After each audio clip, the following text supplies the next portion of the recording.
Are you considering buying a home, but you're not sure if it's a good investment?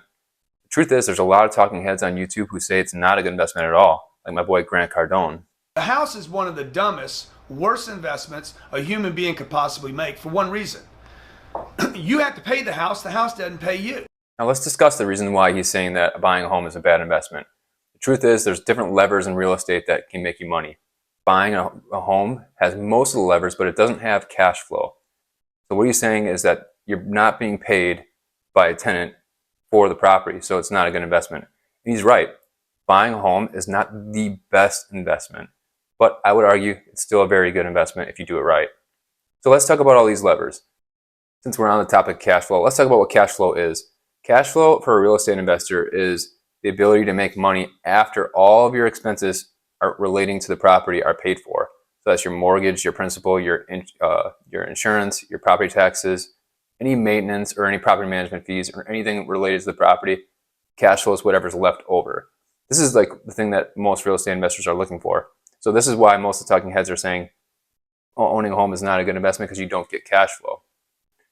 Let's talk about the other levers though that are available in real estate and how a home actually can provide these levers to you. Now there's two levers that are driven mostly by time. And the first one of those two is passive appreciation. Passive appreciation is just normal increase in the value of something over time without you having to put more effort into it. So in a house, it typically goes up about an inflation level, which is about 3%, but in the most recent years, it's gone up much, much more than 3%. So it's been a relatively good investment in recent years comparatively. Now this is something you get for doing nothing, so you can't really control this. You can try to guess at what market was going to go up more than others and get more passive appreciation, but it's kind of like picking a stock. You don't really know which one's going to go up or go down, so you're better off not banking on this. The second lever that has to do with time is debt paydown. And this is what I would argue that Grant Cardone is saying you don't get cash flow. Debt paydown, in my opinion, is kind of offsetting some of that cash flow in the fact that if you stay in a property and you're paying your mortgage over time, you're gaining equity by paying that payment every month. So you do offset some of that loss in cash flow by paying down your debt every month and gaining that equity in your house. And this happens no matter what. Obviously, in the beginning, you pay less into principal and more into interest, but over time, you slowly transition into principal. Obviously, a 15-year loan, you'll be paid off in 15 years, and a 30-year loan, you'll be paid off in 30 years. But it will happen, and it will be paid down if you just make your payments. Okay, I wanted to add real quick that time is very, very important when you buy a house, because if you buy a house and you sell within 2 years, you're going to have a lot of expenses selling your house that you maybe didn't get passive appreciation or debt paydown enough to offset those costs. Let's say you're paying commission to sell your house. Whatever that percentage is, you need to offset that with passive appreciation and debt paydown. And that's probably going to take you 2-3 years minimum to offset that. So if you're planning on only buying a house for a couple years, you need to have some other levers active in order to make money on that property. Now, lever number 3, I'm going to say, is taxes. And this one is kind of unique to primary residence. Can you think of many other investments that you can cash out your profit and pay 0 capital gains or income tax on it? Well, that's exactly what a primary residence offers to most people who sell their house. Essentially, when you sell your home, if you make a profit of $250,000, you're likely to not pay any taxes at all on that. Now, that's for a single filer. It goes all the way up to $500,000 for someone who is filing jointly on their taxes. So more than likely, unless you make bank, which is good for you, you are not going to pay any taxes on it. Now, here's the other thing. You also may be able to deduct your interest and also, in some cases, some property taxes. So there's a lot of benefits to owning a home that's unique to owning a primary residence. So that's a benefit that I think people need to factor in when they're buying a home that maybe isn't considered by some of these talking heads. Lever number 4, forced appreciation. This is one of the most important levers you have because this is one that you actually can control in the equation, whereas a lot of the other ones just happen. So forced appreciation is when you do something to the house to change it to make it worth more than when it started. Okay, so the way we value this is through comps. You can't really always know how much someone will pay for your house, so you use comps, which is similar houses that sold, to figure out how much your home is worth. And here's the logic here. Say you have a 2-bedroom, 2-bath, and you add a bedroom to make it a 3-bedroom, 2-bath. Now, instead of comping as a 2-bedroom, 2-bath, you're comping as a 3-bedroom, 2-bath. All other variables staying the same, you might increase your value there. So let's say theoretically that a 2-bedroom, 2-bath in your market is worth $270,000. And the similar comp at 3-bedroom, 2-bath is worth $330,000. That's a gap of $60,000. So if you can add a bedroom to that property, you are essentially gaining $60,000 of value. Now, obviously, you have to subtract out your costs of adding the bedroom in. You have the construction cost that has to be factored in. But this is the logic of changing a property to make it comp higher or add value.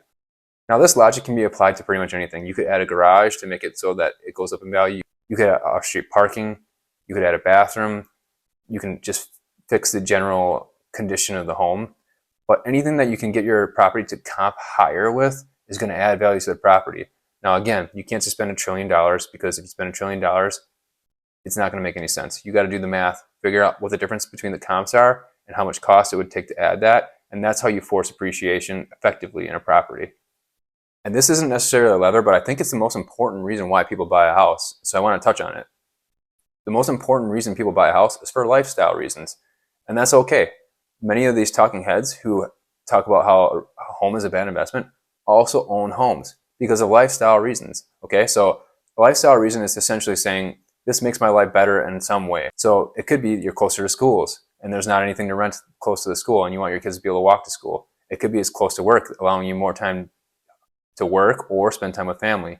It could be that you have a beautiful lake view that you can't find anything to rent. It could be that you just enjoy remodeling or putting a sauna in your backyard.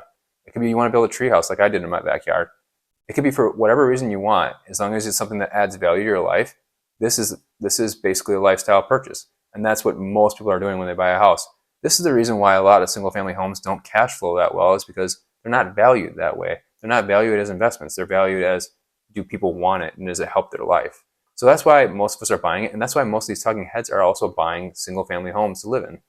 Okay, I want to touch on something really quickly here that I think is important. You should always run your numbers when buying a home, always. So that means check all the maintenance, all the capital items that you might have to do at some point. You need to have money set aside for that, and you need to understand what that is. You need to factor in property taxes, insurance. You need to have maintenance. You need to have funds available for, say, a furnace going out or the roof going out. Anything that comes up with the property, you need to have that factored in. What I would recommend is go on some AI tool. It could be ChatGPT or whatever tool you're using, and just type in what are costs associated with owning a home, and you can type in the exact address of the home, and it will try to factor in all the costs that you have. So go do that work before you buy a home. Understand what value it's going to add to your lifestyle. Maybe you think you're going to be able to increase your income from that, but also understand all the costs that could potentially come up and make an informed decision when you purchase. To wrap this up and summarize, you are missing some things in a single family home that you're living in that you would get in a traditional investment property like cash flow, but you are getting some of the other levers like passive appreciation, debt pay down, tax benefits, and forced appreciation. And the biggest one of all, like we just discussed, is lifestyle. Does it work for you? So as long as you know what you're getting into, owning a home can be a really rewarding process, and not just for financial reasons. It can be very enjoyable to make something your own. But if you do it right, you also can get very good benefits financially as well. So just make sure you're considering everything on your next home purchase, and you should be okay. Now stick around, because the next episode I want to talk about a very specific example of me purchasing my own home and what I did wrong and what I did right in that property. And I'll give you a little clue. I bought my first house when I was 22, and it wasn't very good. So stick around for the next episode. Hope you enjoy.